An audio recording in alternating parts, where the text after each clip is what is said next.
hear me. Don't just listen to me. Please do think about what I am trying to say as well. A very warm welcome to Be Aware Soul YouTube channel. It's been a really long while since I've uploaded a video, but now I'm back on track and you can see my videos very frequently. So today I'll be talking about something that you use on your regular basis, maybe when you go to the gym, or when you go for walking, or when you casually go out somewhere, and even to offices. Had a guess? It's nothing but your shoes. I'm going to be talking about a famous brand of shoes and how did they grow from zero. It's hopefully going to be interesting for people who want to start a business and for people who want motivation, or for people who really want to know the story of Nike. So let's start. How did Nike start? It was very interesting because it was considered to be a crazy idea. So this started as a crazy idea. This idea was portrayed in a research paper for a college submission. So this is how the story started. This crazy idea was behind the mind of the owner of Nike. After a long time, he decided to go on a world trip, and during that world trip, he went to Japan.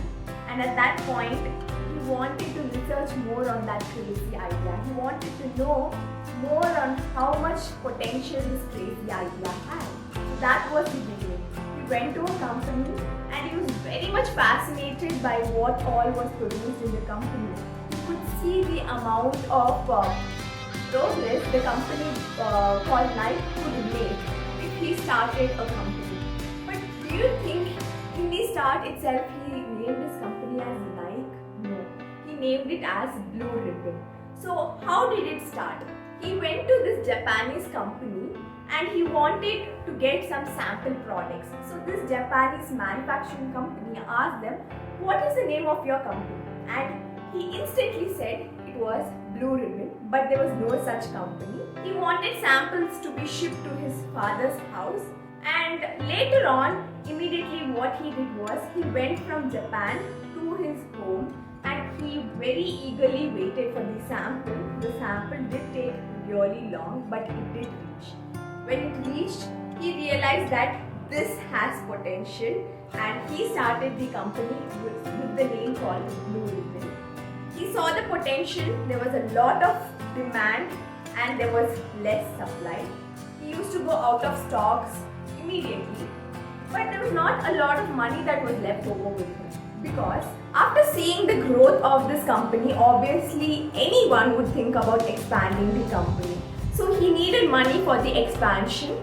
So whatever profits came in and whatever loans he had taken, he used to use it on the expansion of the company, to the extent that he didn't have anything in his account. He had literally very little amount in his account. So what got so much of potential in this company was that there was innovation. There was a lot of design changes they made.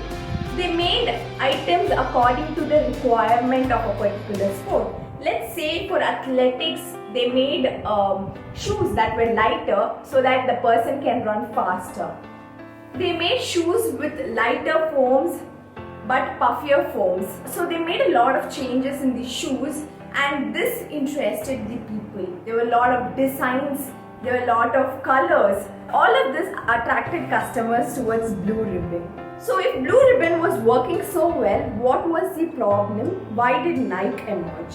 What happened eventually was, the Japanese manufacturing company did know that they had very less capital to invest, and they wanted someone who could invest better in their shoe company. So they were searching for people who were better at doing this job, who had more money, so they didn't have any constraint related to money as such. At that point, there was one person who was ready to take up the job. He was kind of very famous in that area, and he also had the money to invest in advertisement, and he also had money to buy the items in bulk. So they wanted to give this entire distribution authority to another person. At that point, what the owner of Nike did was, he went to Japan and he negotiated and somehow managed to get the contract back with them. However, slowly the relationship between them deteriorated, And at that point they had a spy in this Japanese company, and at one point they realized that they again looking for another person, and this time it was going out of hand. And even the owner of Nike thought that it was not a great idea to depend on one supplier.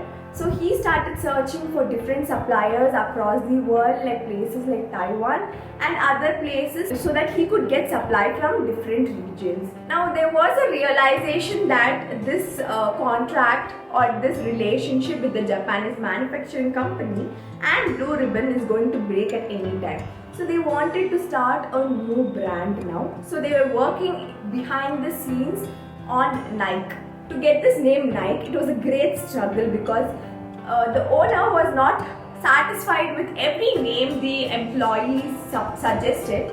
Finally, somehow not fully satisfied, he chose Nike, and that is how the name Nike came in. The relationship between the Japanese manufacturing company and Blue Ribbon broke eventually, and that is how Nike was born. As Nike was born, there was a lot of demand for the product, but there was a problem with expansion of the business, that is the capital investment. So he had loans from the bank, but the bank didn't trust him. They thought he was someone who was scamming the bank. They also threatened him, saying that this will go for an FBI inquiry because there was no money left in the bank. Rather, it was like a zero balance account because he was using all the money that was coming as profits into investing for expansion to get more stocks and all of these. After this information was given to the owner of Nike, what he did was he was searching for investors. At this point, he realizes that he needs investment from outside, and before this incident as well, he has been getting investments from a Japanese investor whom he was in contact with when the chaos was happening between the manufacturing company in Japan. So he wanted more money from the Japanese investor. That day he went and spoke to the Japanese investor, and the Japanese investor took calculation of their records, their stocks and everything. They had a lot of discussions, and finally they knew this project had capacity. They knew Nike would grow up to be one of the best brands in the world, and that is why they gave the investment. At this point, when the Japanese investor accepted to invest in his company, he gave a part of the investment to return back the loan from the bank.